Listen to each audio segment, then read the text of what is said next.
Sa isang bansang puno ng ingay ng politika at kontrobersya, sino ang nagsasabi ng totoo? Sino ang nasa panig ng bayan? Welcome to Bayang Pinas, ang news channel na hindi takot maglatag ng katotohanan. Dito, pinag-uusapan natin ang mga isyong may kinalaman sa kinabukasan mo, politika, pamahalaan at ang tunay na kalagayan ng ating bansa. Hindi kami bayad, hindi kami bulag. Sa Bayang Pinas, ang boses ng mamamayan ang tunay na headline. Kaya kung sawang-sawa ka na sa mga baluktot na impormasyon at scripted na kwento, dito ka na. Dito sa Bayang Pinas, tayo ang bantay at boses ng bayan. Kung gusto mong manatiling mulat at informed, don't forget to like, share, and most importantly, subscribe dahil sa panahon ngayon, ang kaalaman ay kapangyarihan. Ito ang Bayang Pinas, balitang totoo, pusong makabayan para sa sambayanang Pilipino. Tara na't alamin ang tunay na balita. Sara, sa darating na February 2026. Inaasahan na po natin yan kasi hindi naman po sila titigil dyan sa impeachment na yan. Sapagkat that is the only way na mapipigilan nila. Sapagkat natatakot po yung kasalukuyang administrasyon na pagkatapos ng 2028, kung sila ay mawawala sa poder, ay mauungkat lahat ng mga kapulastugang ginawa nilang pagnanakaw sa gobyerno. At nakikita nila na walang makakalaban, walang makalapit sa ratings ni VP Sara at siguradong siya na yung magiging Pangulo sa 2028. Takot po sila. Kaya ito lang po ang paraang naiisip nila sa harap ng lahat ng mga ginagawa nila na bumagsak ng husto sad-sad. Below sea level ang kanilang approval rating, ay ito na lamang ang paraan para pigilin ang pagkakulong nila after 2028 sapagkat pag si Sara naging Pangulo sa 2028, sigurado yung mga kriminal na yan at na talagang nagnustay ng ating kabanang bayan, nagnakaw, the biggest, pinakamalaking pagnanakaw sa kasaysayan ng Pilipinas. Kulong lahat yan sa ilalim ni President Sara Duterte sa 2028. Kaya natatakot na po sila. Nanginginig na sila. Palagay ko naiihi na sila sa lawal at di na sila makatulog sa gabi. Attorney, ano pa po yung masasabi nyo na ayon po sa in-interview po na mga Kulangaw, Dilawang po at saka po makakaliwang grupo, gusto nga po nila magsampa ng impeachment case kay VP Sara sa by year 2020. Ang problema, nahihirapan po sila. Inamin po nila. Ano masasabi po sa kanila? Mahihirapan sila ngayon. Kasi ang ginawa nga noon, nung unang impeachment complaint, ang pinansuhol ay yung pork barrel na sa flood control. Napuking yung flood control ngayon. Naipit yung Pangulo, kaya napilito ng Pangulo na kunyari siya na ang nag-ungkat kasi para palusot siya na hindi siya kasama. Pero hindi naman pwede natin sabihin na hindi kasama ang Pangulo sapagkat sinabi niya, inamin niya, yung 4,000 plus pages daw ng GAA 2025 ay siya yung nagbasa, di ba? Binasa daw niya, pinirmahan niya. Paano hindi siya kasama? At si Saldi ko na mismo nagsabing, inutusan sila na magkaroon ng insertion. Di ba? So, talagang mahihirapan na sila ngayon kasi hindi na sila makapanunuhol katulad ng dating ginawa nila. Attorney, isa pa po. Kayo pa rin po, just in case na po na may kurso nila yung impeachment case ni VP Sara sa year 2026 po, kayo rin po pa yung tagapagsalita ni VP Sara?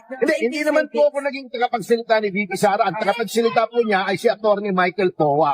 Ako po yung tagapagsalita ng PDP tungkol sa issue ng impeachment. Na ngayon po, ako na ang deputy spokesman ng PDP. Thank you po, Attorney. Okay, maraming salamat po. Ano po, Attorney? Okay. About po kay Leo, yung ating agency ng taon po. Ngayon po, ano po yung masasabi niyo sa ginawa po ng House of Representative po na binigyan siya po ng 60 days na suspension ng ethics na sa committee po? Ano po masasabi niyo doon? Iyon po ay isang injustice.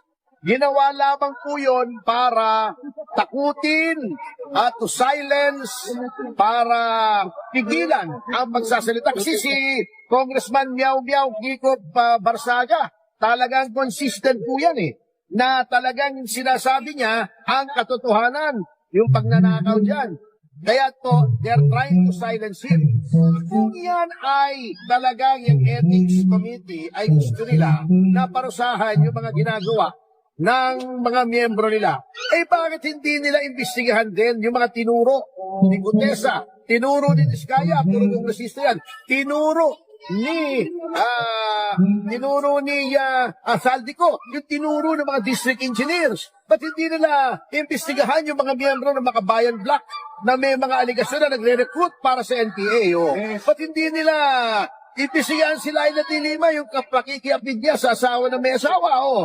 At dami pwede imbestigahan, kaya yung ethics committee, wala yan. Walang kwenta, malampot na ethics yan.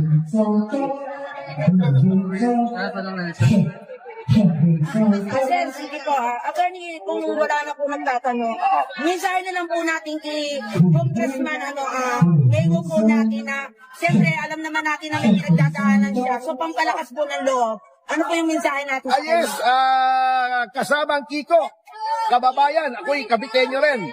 Maraming salamat again sa kahihiyang idinulot sa lalawigan ng Cavite ng magkapatid na Remulla, ay iniangat mo ang reputasyon ng mga Kabiteño. Keep up the good work at sa lahat ng mga bagay na gagawin mo, basta sa katotohanan, basta sa katarungan, basta anti-corruption, we are behind you all the way. Narito po kami, hindi lamang sa likuran mo, sa tabi mo, kahit sa harapan mo.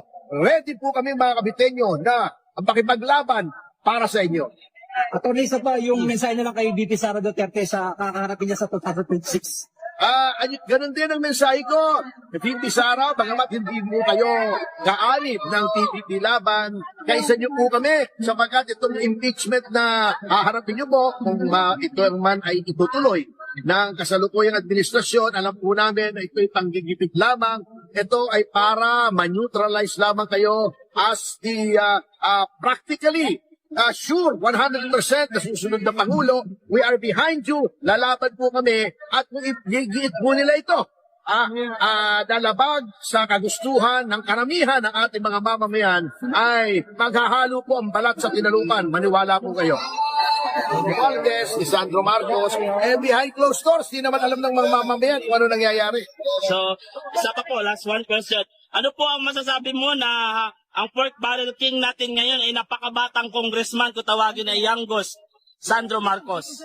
Yan naman hindi pa naman natin pwedeng sabihin. Pero ang akin lang, panawagan, imbestigahan, sapagkat siya yung tinuturo na maraming allocable, kung ano-anong mga chuchu dyan. Dapat lang imbestigahan ng maayos yung patas na imbestigasyon. Yung moro-moro. Maraming salamat po, attorney. Nako po. Yan na po sinasabi natin dyan mga kareaksyon. Pipilitin at pipilitin nila ang impeachment ni VP Sara. Pipilitin nila yan. Pipilitin nila yan. Sila magkakasama na. Mga liberal, mga national, mga liberal, mga komunista, mga dilawan, pinklawan, loyalista, mga hunghang, magsasama-sama yan, mga buwang. Kung ganun po ang common sense ng takbo ni Ginoong Recto, may problema tayo dyan. Kasi sa kanya po, common sense yun. Ang uso daw ngayon, hindi na common sense. Common sense. Ito ang sagot ko sa inyo. Anak ka ng po! Yun. Alam mo, ang kilala kong Recto na Claro ay si Claro M. Recto.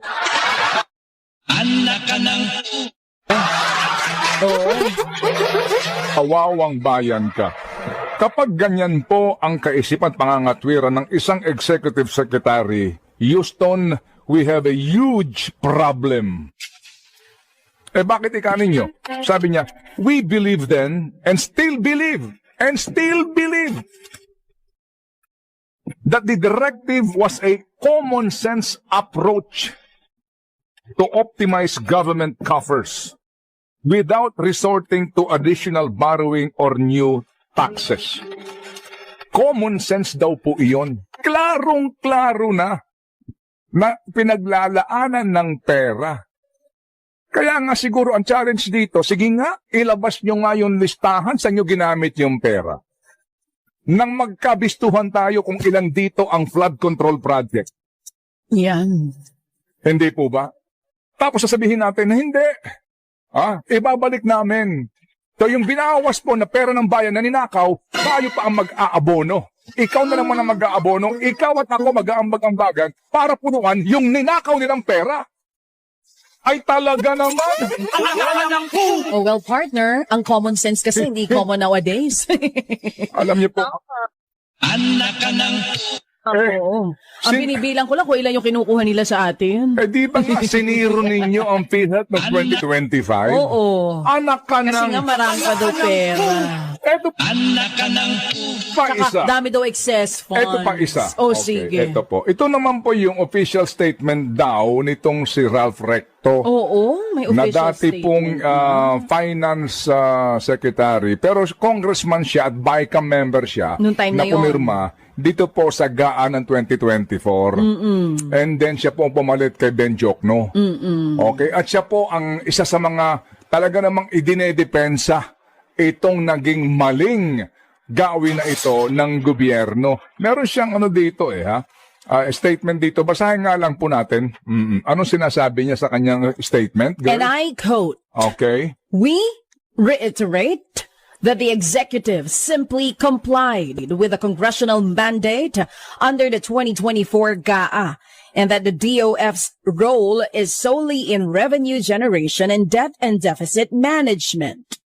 We believed then and still believe that the directive was a common sense approach to optimize government coffers without resorting to additional borrowing or new taxes."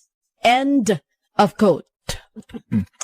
Ako po, nung nabasa ko itong statement ni Mr. Recto, sabi ko, patay kang bata ka. Patay kang bayan ka.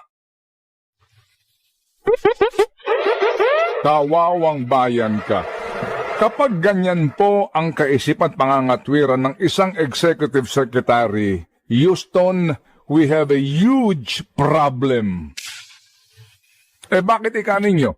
Sabi niya, we believe then and still believe that the directive was a common sense approach to optimize government coffers without resorting to additional borrowing or new taxes. Common sense daw po iyon. Common sense na gamitin mo yung perang inilaan ng partikular na koleksyon ng buwis para sa pangkalusugan pangangailangan ng mga Pilipino at gamitin mo sa mga proyektong questionable ng DPWH.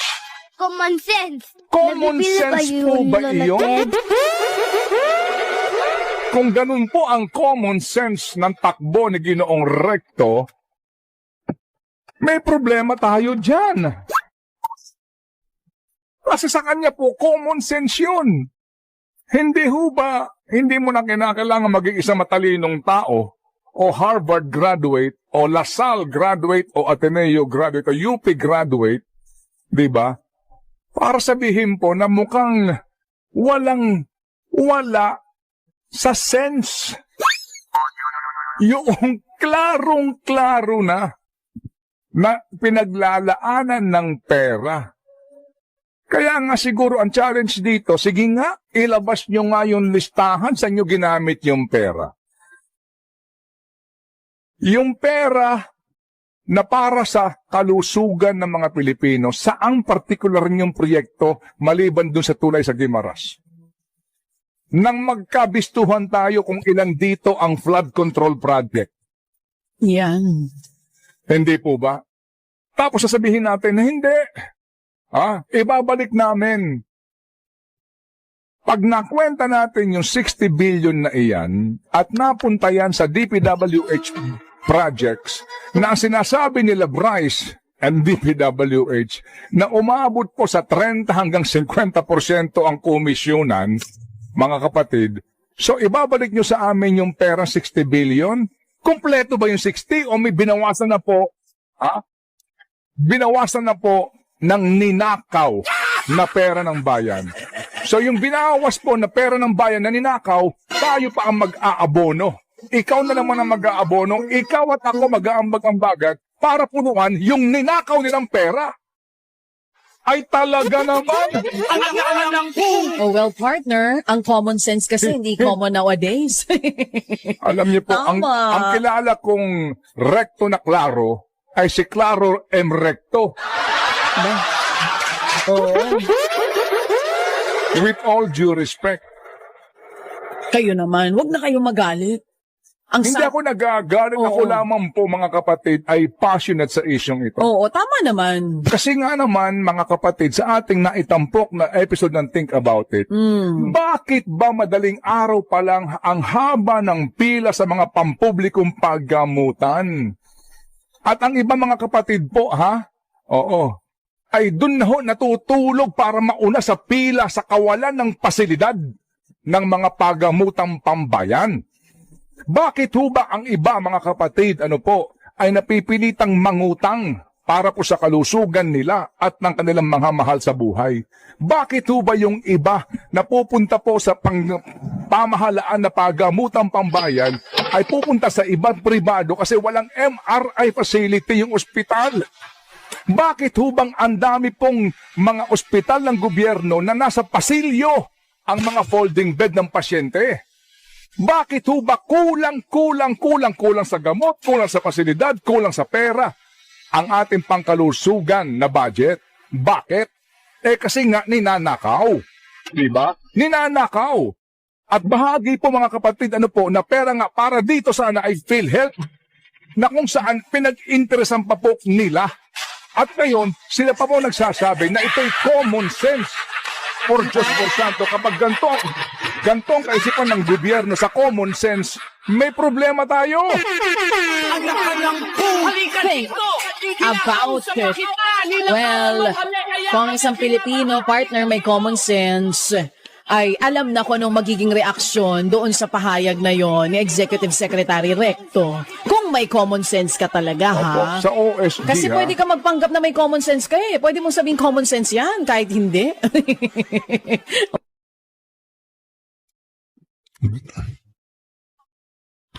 Alright, pakinggan muna po natin ngayon si Atty. Harry Roque patungkol dito sa pinipilit po nilang impeachment laban po kay VP Sara Duterte. Ito po, mga ka-reaksyon. Yan po ay mangyayari sa buwan ng Pebrero, ilang tulog na lang, 2 buwan na lang, naghahanda na ang mga congressman para sa panibagong impeachment laban kay VP Sara. Wala tayong inaasahan mga bagong basihan, yung pa ring gas-gas na 125 million confidential fund ang magiging dahilan nila at sasabihin nila, graft and corruption yan. No? Matakin ninyo, 125 million. Baliwala yan sa 12 billion confidential fund ngayon ni Marcos Bangag Jr. No? Baliwala yan sa 1 trillion flood control projects na linamo ng mga walang yan congressman at senatong sa nakalipat sa 3 taon na administrasyon ni Marcos Jr.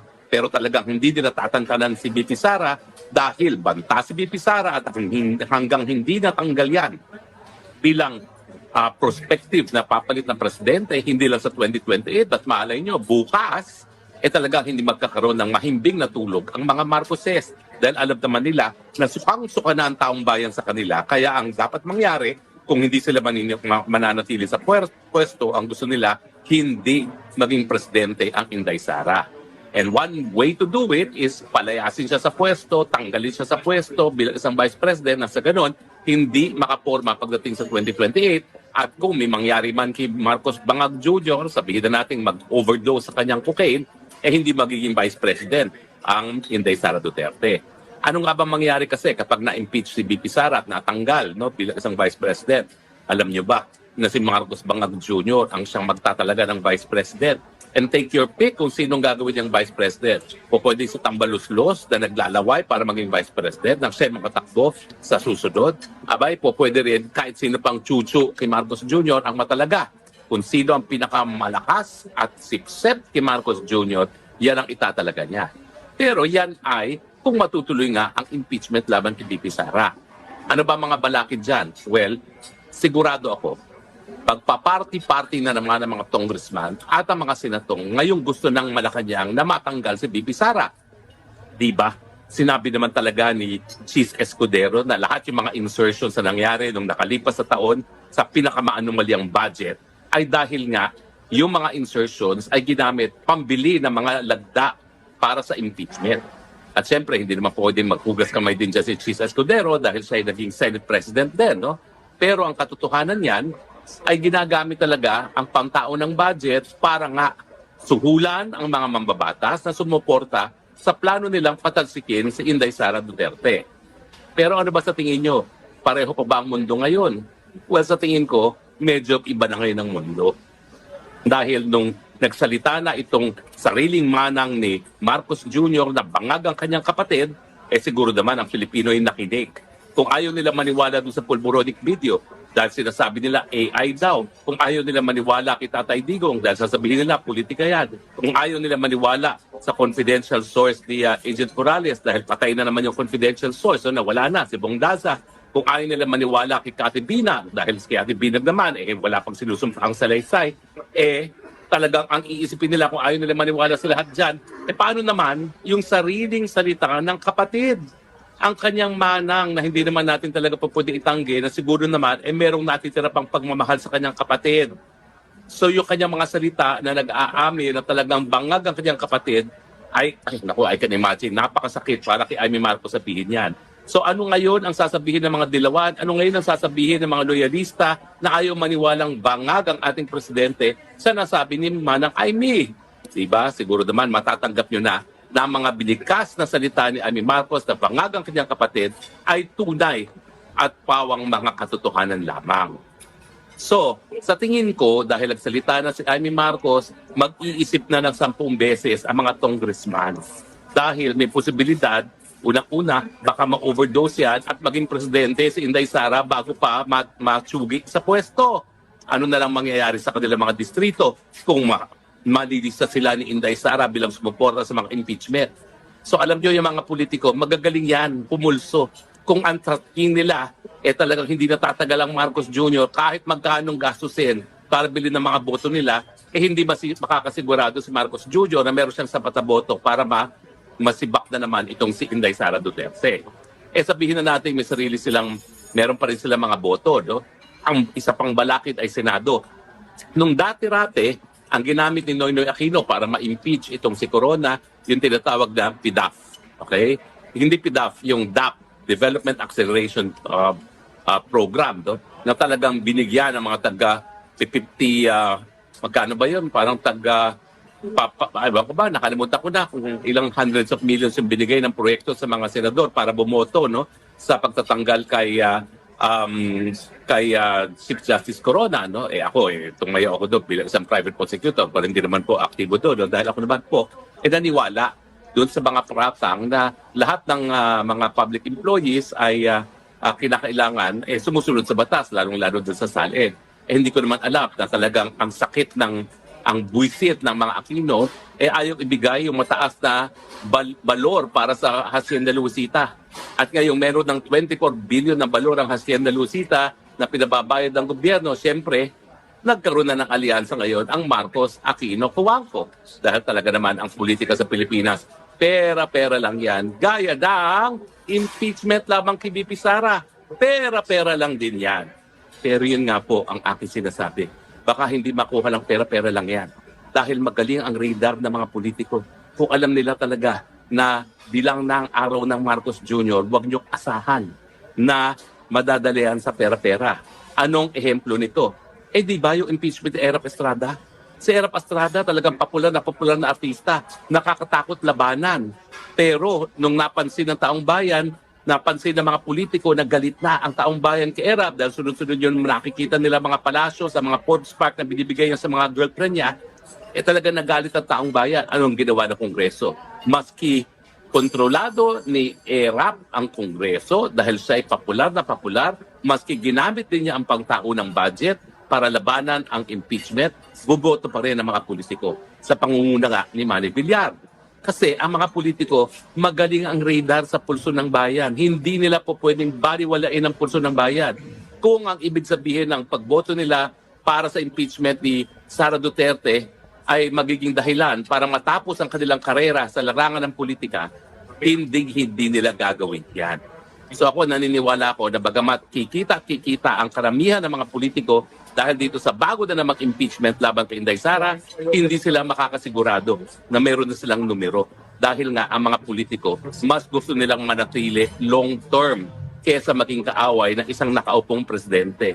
Itaga niyan sa bato.